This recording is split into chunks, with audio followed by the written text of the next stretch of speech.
Mulai. Shalom Bapak dosen dan teman-teman.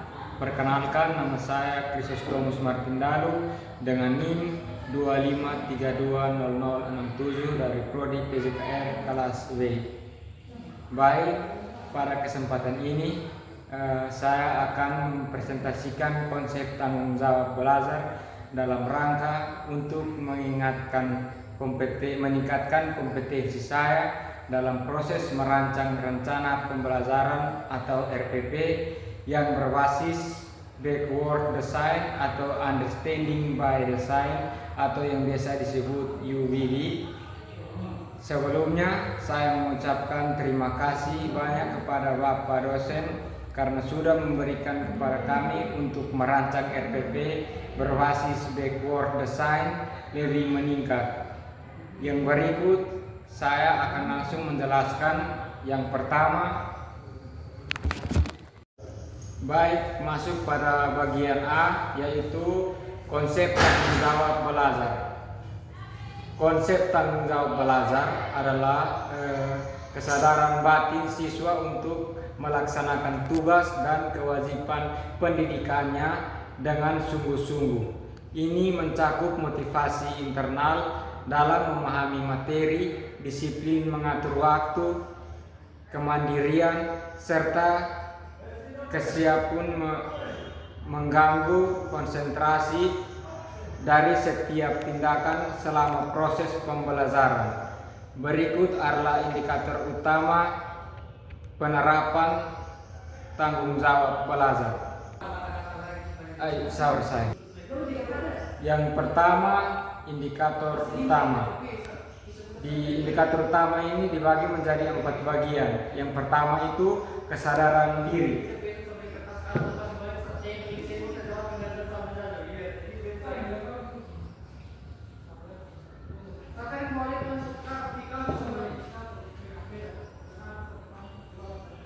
Nah, kesadaran diri itu memahami bahwa belajar adalah kebutuhan pribadi untuk masa depan, bukan sekedar menggunakan kewajiban. Yang berikut, disiplin waktu.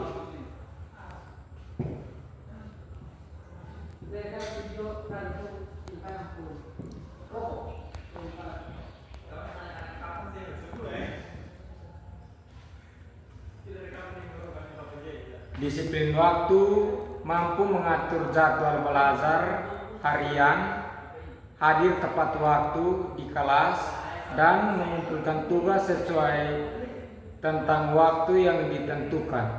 Yang berikut, proaktif dan mandiri.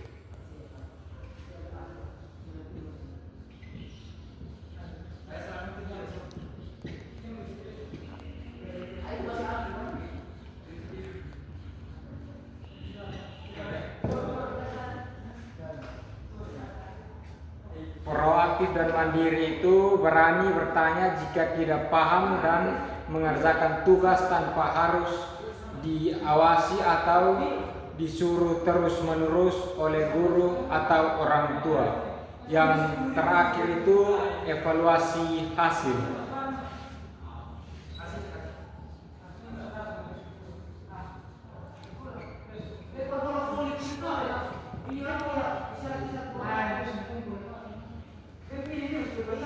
Evaluasi hasil itu menerima nilai atau umpan balik dengan lapang dada dan menjadikannya motivasi untuk memperbaiki diri. Baik, yang kedua itu bentuk penerapan sehari-hari. Itu dibagi lagi menjadi 4 bagian.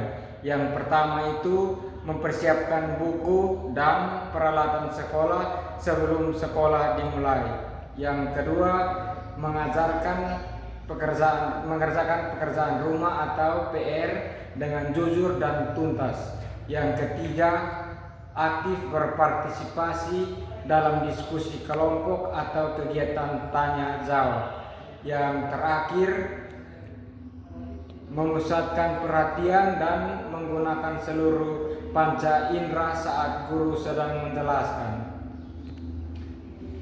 Membiasakan tanggung jawab belajar sangat penting untuk membangun kemandirian anak, membentuk karakter akademis yang kuat, dan memastikan ilmu yang diperlukan bisa diaplikasikan dengan baik di masa depan. Baik, masuk ke bagian B, yaitu identifikasi indikator tanggung jawab belajar.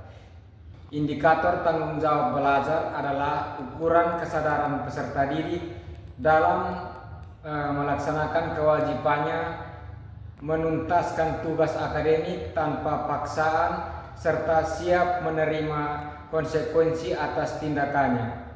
Karakter ini dapat diidentifikasikan melalui 4 bagian, yaitu yang pertama, disiplin waktu.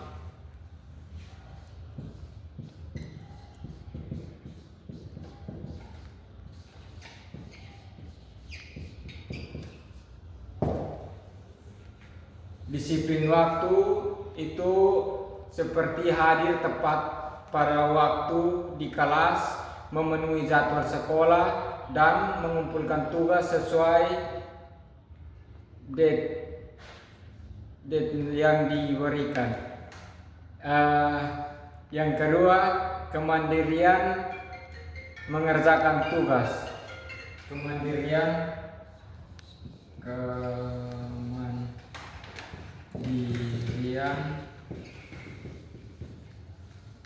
mengerjakan tugas itu seperti menyelesaikan pekerjaan rumah atau PR dan tugas sekolah lainnya dengan usaha sendiri tanpa bergantung berlebih pada teman atau pihak lain. Yang ketiga itu persiapan pembelajaran.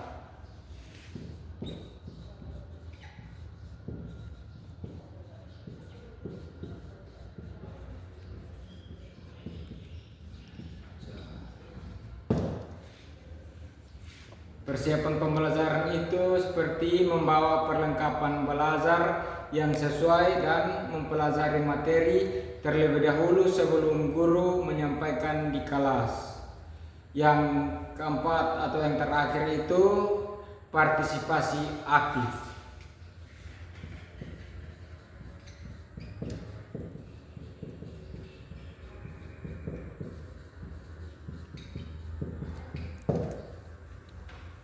Partisipasi aktif itu terlibat secara sadar selama proses pembelajaran, aktif bertanya, serta tidak melakukan aktivitas lain yang mengganggu konsentrasi. Baik, masuk pada poin C, yaitu operasionalisasi tanggung jawab belajar untuk meningkatkan kompetensi ketika menyusun perencanaan pembelajaran atau lesson plan berbasis understanding by design atau yang biasa disebut UBD. Operasionalisasi tanggung jawab belajar adalah proses penerjemahan kesadaran kewajiban menjadi tindakan nyata. Ini mencakup manajemen diri yang proaktif, pelaksanaan tugas tanpa pengawasan, dan kesiapan mengganggu konsekuensi atas proses belajar guna mencapai kemandirian serta tujuan akademik. Untuk menerapkan tanggung jawab belajar secara maksimal, Anda dapat melihatnya melalui 4 pilar operasional berikut. Yang pertama, perencanaan dan manajemen waktu. Itu dibagi menjadi 3 bagian. Yang pertama itu membuat jadwal.